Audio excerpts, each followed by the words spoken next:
Hey, what's up, people? It's Jameel, and what I want to do is I want to go down a little bit on gang stalking, how you're going to beat gang stalking. And for first and foremost, let me say that last night I talked to a woman from Michigan, from the Detroit area, and she had been going through gang stalking since the 80s, since the 1980s, and I had never actually spoken to somebody who went back that far. I've spoken to people who've been experiencing for a few years, or I know there's people who've experienced it on the internet who say they've been going through it for 10 years. This woman's been doing it since the 1980s, and she was saying that her whole family's been targeted, and her brother was going through it in the 80s. He used to have two jobs in Detroit. This might have been going back to the late 70s actually, but he would leave his job, and then one of the customers at the job, one of the people working at the job, would follow him to the bus stop and be at the same bus stop he was at before he even got there. And that's what you experience with gang stalking. You see people, and then those same people will be somewhere else and be somewhere else. And this is all meant to agitate you and disconnect you. And as I talked to her, we spoke for about an hour and a half. It made me really think, why are common everyday people who really don't have any political power? I mean, they do, but they don't. I'm talking about regular people who are like anybody else. Why are they being targeted by a sophisticated system? And it brought up a good point. I think people are chosen in the gang stalking program not because they're a threat to the government or it's political, but a lot of people are chosen because they're different. It may be, a lot of people talk about this has to do with DNA, but are people spiritually more awakened than others, and are they targeted on a spiritual level? And I think that's what this is. I think this is spiritual. Now, me and her were talking about how they use fear, and then through that fear, it opens a portal to more fear, and that's what keeps you disconnected.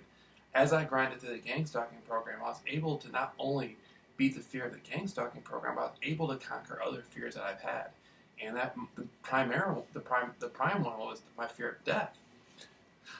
And so I've just been going through it and going through it and going through it. And I mean, it's a good feeling to like help people. People call me all the time. I just connected with a new woman, professional woman from New York City, very professional woman, and she's going through it. And now I'm helping her. So I help all kinds of people. I have people from the corporate world, the professional world, coming to me for help. And I have people who are coming, from just regular, every simple life, simple life. And that's a great feeling. One of the tactics I want to tell you about, and this really helped me, is face the gang stalking program, and then retreat and take a break. If it's only for an hour, if it's only for a day, if it's only for 3 days, it's worth it. I would go through a period where I was hiding inside my mother's house for a month. And this goes back to my story of how I got to the gang stalking program. I was a conspiracy researcher for many years, pretty much my whole life I was into conspiracy. But it wasn't until about 4 years ago I started recording interviews with people, and then about a year and a half ago, 2 years ago, it got really intense. I started going out and contacting people, doing interviews. I did a lot of interviews with some well-known people, celebrity-type people, people who are just really well-known, especially in the alternative conspiracy field. And so the interviews I had done, it had attracted the attention of the most powerful people in the world. And they knew what I was talking about in my conspiracy research because they were the people behind it. And so that led to a situation where I was put in a life-death situation in the Hollywood area. And I was dealing with the secret societies of Hollywood. They're worldwide secret societies, but specifically the elements in Hollywood. And I was able to get through that. I was able to miraculously slip out of a life-death situation, beat that 110% no matter what. Then I kept running my mouth and going with it. I was passionate about conspiracy. I'm the only person I know that went as high as I did in conspiracy without actually working for the people themselves. And so, I conquered the whole area of conspiracy. Now I'm over here conquering gang stalking. The only person who will ever be gang stalking, JAMEEL RAWLS. But so that's how I got put into it. And then it went from that to gang stalking. And so I was hiding inside my mother's house for a month. And what I would do is this: I thought it was a life-death thing. I would look at the cars outside and stuff like that, and all this. And I'd go back, sit down and meditate for a few hours. Go back, look at it again, and then eventually I ended up leaving the house, and nothing happened. I didn't die, and it was, I was scared, man. I was scared to death. It got to the point to where eventually I was walking down the street at 3 in the morning with the gang stalkers driving past me in the car pretending like they were going to hit me, and I would be like, yeah, go ahead, go ahead. I was talking to them and stuff, and I went from hiding in the house to that. And then, and it just snowballed. Things just kept getting more miraculous, and so that's what I do. You know, I don't do it anymore. There's no need for me to do it. I could be outside around it all my life now, and I wouldn't, you know, I would never have to retreat, and it would only make me better 110% no matter what.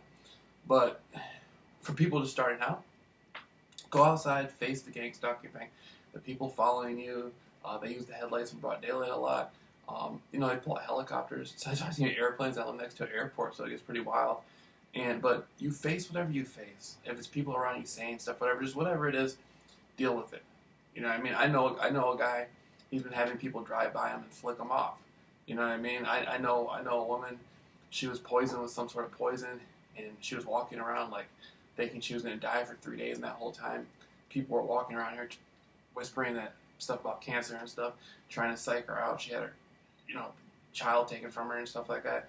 I mean, people go through some crazy stuff in the program, man. And what you gotta do is face it, retreat. Face it, retreat. And in your retreat, that'll build up your psychological defense against it. And then pretty soon it'll get so strong you won't even feel it. It won't even matter.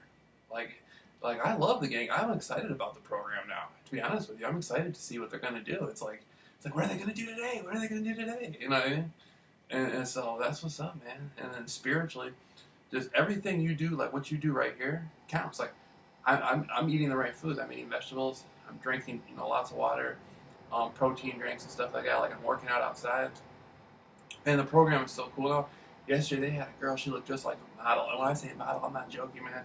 She had some yoga pants on, some black leggings, and some like fucking long, excuse my language, long, pretty, beautiful blonde hair.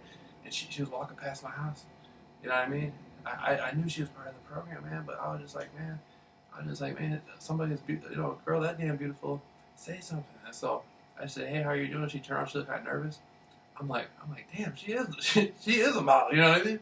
And so I'm like, okay, are you friendly? And when I said that, you know, I mean, she was already down the street, she was walking away, and all the construction workers making noise. But that's how you do it. You say, you know, are you friendly? And she'll say, oh, and then you start talking to them. And you know, that girl's so beautiful, man. It's crazy. You know, I mean, it'll make you feel a million times. You know, just watch how beautiful the girls are who do the gang stalking.